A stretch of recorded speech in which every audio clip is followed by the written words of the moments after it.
Hello, Internet. This is Reverend Z. I am trying a different camera and aiming it a different way to attempt to mitigate the things that went wrong with the last video. Um, Today, a story struck me in the news. Apparently, our Attorney General, the person who has decided that the Bible says we can put children in cages, his church has filed a complaint against him for doing that. And so because of that, he might be thrown out of his church. Now, you may say to yourself, that sounds like a terribly, terribly unchristian thing to do. Why would someone throw someone out of a church? Well, under most circumstances of sin, if someone is having some sort of problem, one would not be thrown out of the church for that.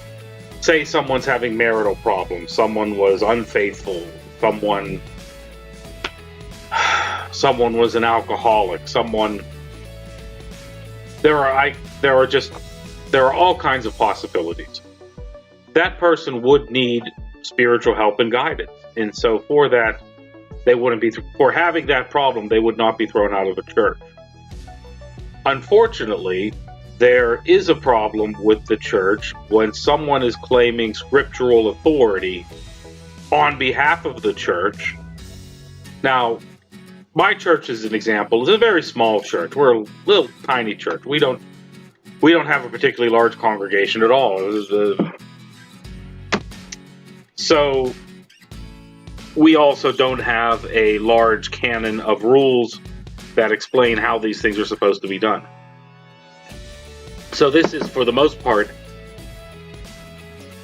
down to the rules of the Methodist Church, which they have actually a quite extensive rule book that is published by Cokesbury, which also publishes Bibles. And when you are a large enough church to have a publishing house like Cokesbury publishing your rule book, you have a lot of members and you need rules. Now, this is the rule. I went online and I found the rule from the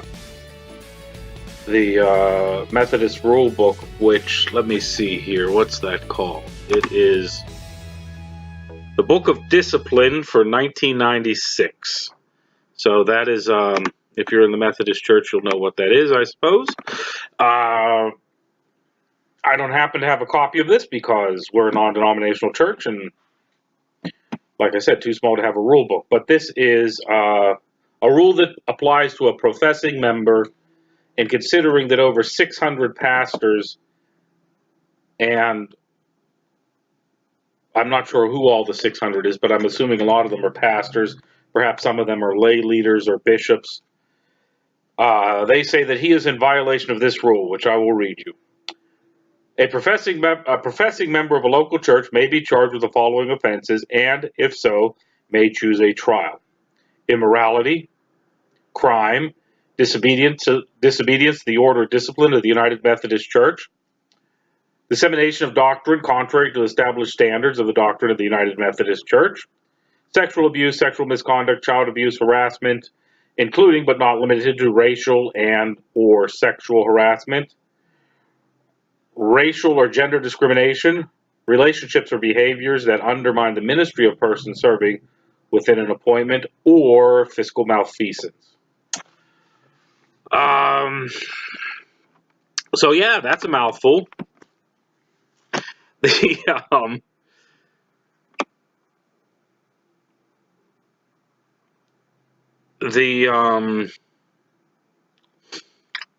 There was a June statement from the church, which I have been unable to find the June 18th statement from the church, but I've been unable to find a complete, the complete text of it. I've been looking around, but it claims that I have a quote from the statement.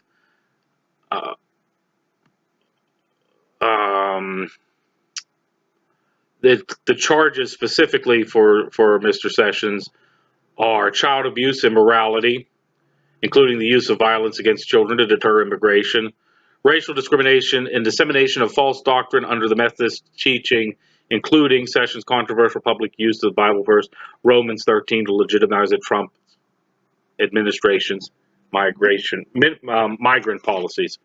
So,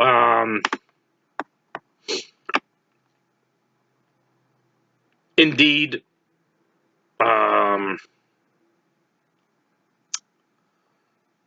so the 640 signatories, according to this article, are Methodist clergy and church members, and formal charges have been brought against him. There will be a sermon being, as a matter of fact, two sermons. The first discussing whether or not we're allowed to put whether or not a Christian should be putting children in cages, which there's not much suspense on what the answer to that one is. And the second sermon, which will be published by the end of this week, specifically delves into Romans 13, and incidentally, it does not support this sort of action. So, just looking at these charges, false doctrine of counter to Methodist teaching. Yes, if you claim a Bible verse says one thing and it says something else, that is indeed untrue. I mean, that is disseminating false doctrine. That is the very central how that goes. There's no question about that. That's false doctrine. Racial discrimination. I suppose I don't know if that I don't know if that's happening here. It feels like it's happening. For instance, if people are illegally coming in from Europe who are white, who are not having their children stolen from them, yeah, this is racial discrimination. Immorality, yes, there is obviously an implied threat to the people coming into this country in this way, seeking asylum, and so yeah, that's immoral.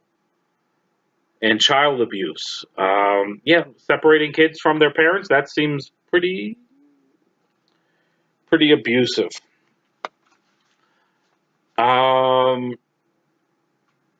So yeah, I don't.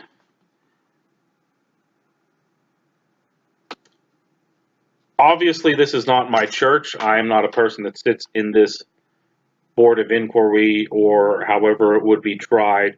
I would assume a committee, if the Attorney General wished to challenge this, there would be a proceeding where he would sit before one or more ministers who would basically decide if what he is doing is contrary to Methodist teaching and racially motivated, and so on and so forth. And in that case, he could be thrown out of the church.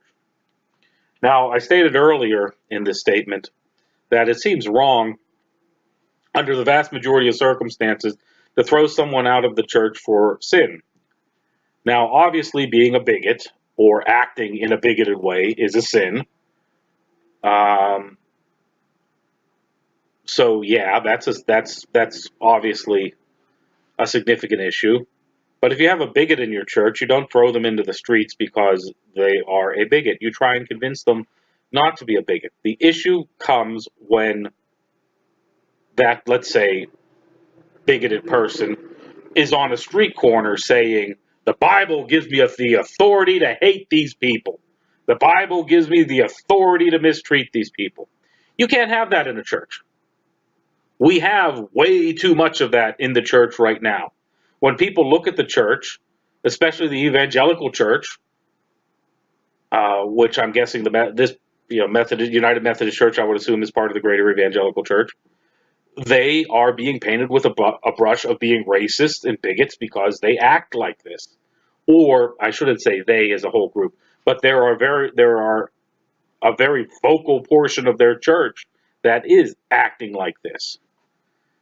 So we as the church cannot have people professing their Christianity and in the same breath saying that you're allowed to hate people. We just can't have that. And unfortunately, the only way that the church has to deal with that when it is on this large a public stage is they have to do something like this. The church in one voice has to say, no, that's not what the Bible says. And if you're going to pretend that that's what the Bible says, we have to not allow you to be in the church any longer. So that is the crux of this.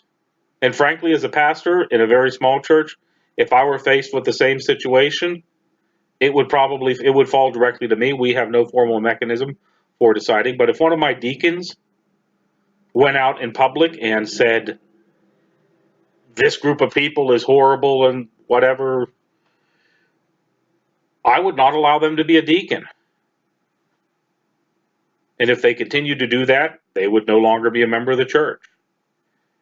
The church cannot stand for this. And for the last year, it appears the church has stood for this.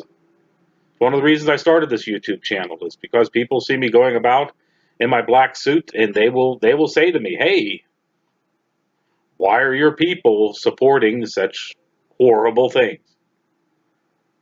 The people of my church aren't, but it makes the entire church look bad. And I fear that this may have been the only action that they could have taken. Once again, if you have more questions about this, I invite you to look up the Book of Discipline of the Methodist Church. This is section 27023.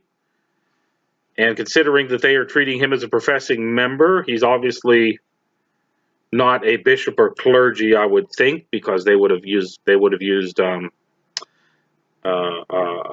different section to deal with that. You can see those things in their book of order. It was on the Cokesbury website, and I'm sure that they would, for 20 or 30 bucks, they would be willing to sell you this book. If you're a Methodist, I recommend that you have one.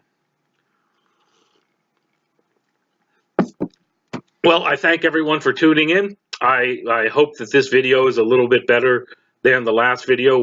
I am unfortunately learning how to do these things as I go. So thank you for your time. If you have anything that you feel needs prayed about, please leave your prayers in the comments, or your prayer requests in the comments. We will add them to ours. And if you have something constructive to say or questions, please leave those as well. Thank you very much. God bless.